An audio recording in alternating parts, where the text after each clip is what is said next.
ರೈತನಿಗೆ ಅಪಮಾನ ಮಾಡಿದ ಜಿಟಿ ಮಾಲ್ ಅನ್ನ 1 ವಾರಗಳ ಕಾಲ ಕ್ಲೋಸ್ ಮಾಡೋದಕ್ಕೆ ಬಿಬಿಎಂಪಿ ಮುಂದಾಗಿದೆ.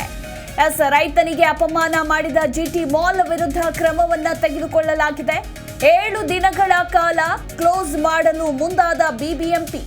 ಸರ್ಕಾರದ ಸೂಚನೆ ಮೇರೆಗೆ ಬಿಬಿಎಂಪಿ ಅಧಿಕಾರಿಗಳು ಕ್ರಮವನ್ನ ತೆಗೆದುಕೊಳ್ಳಲಿದ್ದಾರೆ. ಜಿಟಿ ಮಾಲ್ ಬಳಿ ತೆರಳಿ ಬೀಗವನ್ನ ಜಡಿಯಲಿರುವ ಆಯುಕ್ತರ ತಂಡ 1 ವಾರಗಳ ಕಾಲ ಮಾಲ್ ಲಾಕ್ ಮಾಡಲಿರುವ ಬಿಬಿಎಂಪಿ ಮುಖ್ಯ ಆಯುಕ್ತ ತುಷಾರ್ ಗಿರಿನಾಥ್ ಸೂಚನೆ ಮೇರೆಗೆ ಈಗ ಇನ್ನೇನು ಕೆಲವೇ ಹೊತ್ತಿನಲ್ಲಿ ಮಾಲ್ ಬಳಿ ತೆರಳಿ ಆಯುಕ್ತರ ತಂಡ ಮಾಲ್ಗೆ ಬೀಗವನ್ನ ಜಡಿಯಲಿದೆ. ಜಿಟಿ ಮಾಲ್ಗೆ ಇದೆಲ್ಲ ಬೇಕಿತ್ತಾ ಅನ್ನೋ ಪ್ರಶ್ನೆ ಕೂಡ ಈಗ ಎದುರಾಗುತ್ತೆ. ರೈತರಿಗೆ ಇನ್ಯಾರು ಕೂಡ ಮುಂದೆಂದೂ ಈ ರೀತಿಯ ಅಪಮಾನವನ್ನ ಮಾಡಬಾರದು, ಅವಮಾನವನ್ನ ಮಾಡಬಾರದು ಅಂತ ಈ ಮೂಲಕ ಎಲ್ಲರೂ ಕೂಡ ಎಚ್ಚರಿಕೆಯಿಂದ ಇರಬೇಕು. ಮುಂದೆಂದೂ ಇಂತಹ ಘಟನೆಗಳು ಮರುಕಳಿಸಬಾರದು. ಅಂತಹ ಬುದ್ಧಿಯನ್ನ ಕಲಿಸೋದಕ್ಕೆ ಈಗ ಸರ್ಕಾರ ಕೂಡ ಮುಂದಾಗಿದೆ. ಎಲ್ರಿಗೂ ಕೂಡ ಗೊತ್ತಿರುವಂತಹ ವಿಚಾರ ಇದು. ಮೊನ್ನೆ ಸೋಮವಾರ ನಡೆದಿದ್ದಂತಹ ವಿಚಾರ.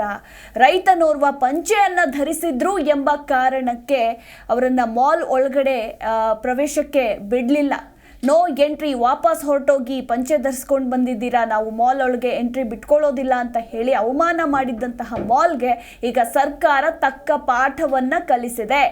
ಈ ಕುರಿತಾಗಿ ಹೆಚ್ಚಿನ ಮಾಹಿತಿ ಕೊಡ್ತಾರೆ ನಮ್ಮ ಪ್ರತಿನಿಧಿ ಮಂಜುನಾಥ್. ರೈತನಿಗೆ ಅಪಮಾನ ಮಾಡಿದ್ದಕ್ಕೆ ಈಗ 1 ವಾರಗಳ ಕಾಲ ಜಿಟಿ ಮಾಲ್ ಕ್ಲೋಸ್ ಆಗ್ತಾ ಇದೆ. ಜಿಟಿ ಮಾಲ್ ಬಳಿ ತೆರಳಿ ಆಯುಕ್ತರ ತಂಡ ಬೀಗವನ್ನ ಜಡಿಯಲಿದ್ದಾರೆ ಅಂತ ಹೇಳಲಾಗಿದೆ. ಈಗಾಗಲೇ ಬೀಗ ಹಾಕಿದ್ರ, ಇನ್ನು ಯಾವಾಗ ಅಂತ ಈ ಬಗ್ಗೆ ಹೆಚ್ಚಿನ ಡೀಟೇಲ್ಸ್. ಮಧುಮಲ, ಸೋಮವಾರ ಸಂಜೆ ಹಾವೇರಿ ಮೂಲದ ಫಕೀರಪ್ಪ ಎನ್ನುವಂತಹ ರೈತನಿಗೆ ಜಿಟಿ ಮಾಲ್ನಲ್ಲಿ ನಡೆದಂತಹ ಒಂದು ಅವಮಾನ ಘಟನೆ ಸಂಬಂಧಪಟ್ಟಾಗೇನು ನಿನ್ನೆ ಸಾಕಷ್ಟು ಸಂಘಟನೆಗಳು ಹೋರಾಟವನ್ನ ಮಾಡಿದ್ರು. ಜಿಟಿ ಮಾಲ್ ಎದುರುಗಡೆ ರೈತ ಪರ ಸಂಘಟನೆ ಆಗ್ಬೋದು, ದಲಿತ ಪರ ಸಂಘಟನೆ ಆಗ್ಬೋದು, ಜೊತೆಗೆ ಕನ್ನಡ ಪರ ಸಂಘಟನೆಗಳು ಎಲ್ಲವೂ ಕೂಡ ಆಕ್ರೋಶವನ್ನ ಹೊರಗಾಕುವಂತ ಕೆಲಸ ಮಾಡಿತು. ಅದಾದ ಬಳಿಕ ಇವತ್ತು ಕೂಡ ರೈತ ಪರ ಸಂಘಟನೆಯೊಂದು ಪ್ರತಿಭಟನೆ ಮೂಲಕವಾಗಿ ಆಕ್ರೋಶವನ್ನ ಹೊರಗಾಕುವಂತಹ ಕೆಲಸ ಆಯ್ತು. ಅವರನ್ನ ಸದ್ಯಕ್ಕೆ ವಶಕ್ಕೆ ಪಡೆದು ಕರೆದುಕೊಂಡು ಹೋಗುವಂತ ಕೆಲಸ ಪೊಲೀಸ್ ಇಲಾಖೆ ಕೂಡ ಮಾಡಿದೆ. ಅದಾದ ಬಳಿಕ ಈ ಒಂದು ವಿಚಾರವಾಗಿ ಇವತ್ತು ಕಲಾಪದಲ್ಲೂ ಕೂಡ ಜಿಟಿ ಮಾಲ್ ನಡೆ ವಿರುದ್ಧವಾಗಿ ಪ್ರಸ್ತಾಪ ಆಗಿದೆ. 7 ದಿನಗಳ ಕಾಲ ಬಂದ್ ಮಾಡಬಹುದು, ಟ್ರೇಡ್ ಲೈಸೆನ್ಸ್ ಒಂದು ಲೈಸೆನ್ಸಿಗೆ ಇರುವಂತಹ ಒಂದು ವ್ಯಾಲ್ಯೂವನ್ನ ಇಟ್ಕೊಂಡು ಜಿಟಿ ಮಾಲ್ ನಡೆ ವಿರುದ್ಧವಾಗಿ 7 ದಿನಗಳ ಕಾಲ ಲಾಕ್ ಮಾಡಬಹುದು ಎನ್ನುವಂತಹ ಕೂಡ ಪ್ರಸ್ತಾಪ ಆಗಿದೆ. ಅದಾದ ಬಳಿಕ ಬಿಬಿಎಂಪಿ ತುಷಾರ್ ಗಿರಿನಾಥ್ ಅವರ ಒಂದು ಉನ್ನತ ಮೂಲಗಳ ಮಾಹಿತಿ ಪ್ರಕಾರವಾಗಿ ನೋಡೋದಾದ್ರೆ ಕೆಲವೇ ಕ್ಷಣಗಳಲ್ಲಿ ಈ ಒಂದು ಜಿಟಿ ಮಾಲ್ ಅನ್ನ 7 ದಿನಗಳ ಕಾಲ ಲಾಕ್ ಮಾಡುವಂತ ಕೆಲಸಕ್ಕೆ ಬೆಂಗಳೂರು ದಕ್ಷಿಣ ವಲಯದ ಜೆಸಿ ಅವರು ಕೂಡ ಅವರ ತಂಡ ಇನ್ನೇನು ಕೆಲವೇ ಕ್ಷಣಗಳ ಸ್ಥಳಕ್ಕೆ ಬಂದು ಲಾಕ್ ಮಾಡುವಂತ ಕೆಲಸಕ್ಕೂ ಕೂಡ ಮುಂದಾಗ್ತದೆ ಎನ್ನುವಂತ ನಿಟ್ಟಿನಲ್ಲಿ ಸದ್ಯ ಮಾಹಿತಿ ಇದೆ. ಜೆಸಿ ಅವರ ನೇತೃತ್ವದಲ್ಲಿ ಸಾಕಷ್ಟು ಬಿಬಿಎಂಪಿ ಅಧಿಕಾರಿಗಳು ತಂಡ ಈಗೇನು ಕೆಲವೇ ಕ್ಷಣಗಳ ಸ್ಥಳಕ್ಕೆ ಬಂದು ಅವರಿಗೆ ಸೂಚನೆಯನ್ನ ಕೊಟ್ಟು ನೋಟಿಸ್ ಅನ್ನ ನೀಡಿ 7 ದಿನಗಳ ಕಾಲ ಲಾಕ್ ಮಾಡುವಂತ ಕೆಲಸಕ್ಕೆ ಮುಂದಾಗುವಂತ ಕೆಲಸ ಇನ್ನೇನು ಕೆಲವೇ ಕ್ಷಣಗಳಲ್ಲಿ ಆಗುವಂತ ಕೆಲಸ ಇದೆ. ಹೀಗಾಗಿ ಸ್ಥಳದಲ್ಲಿರುವಂತಹ ಪೊಲೀಸರು ಕೂಡ ಅಲರ್ಟ್ ಆಗ್ತಾ ಇದೆ. ಜೊತೆಗೆ ಮಾಲ್ ಒಳಗಡೆ ಈಗಾಗಲೇ ಸಾಕಷ್ಟು ಗ್ರಾಹಕರು ಕೂಡ ಬಂದು ಹೋಗುವಂತ ಕೆಲಸ ಆಗ್ತದೆ. ಅಲ್ಲ ಅವರೆಲ್ಲರೂ ಕೂಡ ಕೆಲವೇ ಕ್ಷಣಗಳಲ್ಲಿ ಏನಿದೆ ಒಂದು ವೇಳೆ ಲಾಕ್ ಆದ್ರೆ ಅವರ ಮಾಲ್ನ ಸಿಬ್ಬಂದಿ ಅಂದ್ರೆ ಒಳಗಡೆ ಇರುವಂತ ಅಂಗಡಿ ಮಾಲಕರಿಗೆ ಸೇರಿದಂತೆ ಮಾಲ್ನ ಆಡಳಿತ ಮಂಡಳಿಗೂ ಕೂಡ ಒಂದು ರೀತಿಯಂತಹ ಶಾಕ್ಗೆ ಒಳಗಾಕುವಂತ ಕೆಲಸ ಬಿಬಿಎಂಪಿ ಮಾಡುವಂತದಕ್ಕೆ ಮುಂದಾಗ್ತಾ ಇದೆ. ಮಧುಮಾಲ. ಥ್ಯಾಂಕ್ ಯು ಮಂಜುನಾಥ್, ನಿಮ್ಮೆಲ್ಲ ಮಾಹಿತಿಗಾಗಿ.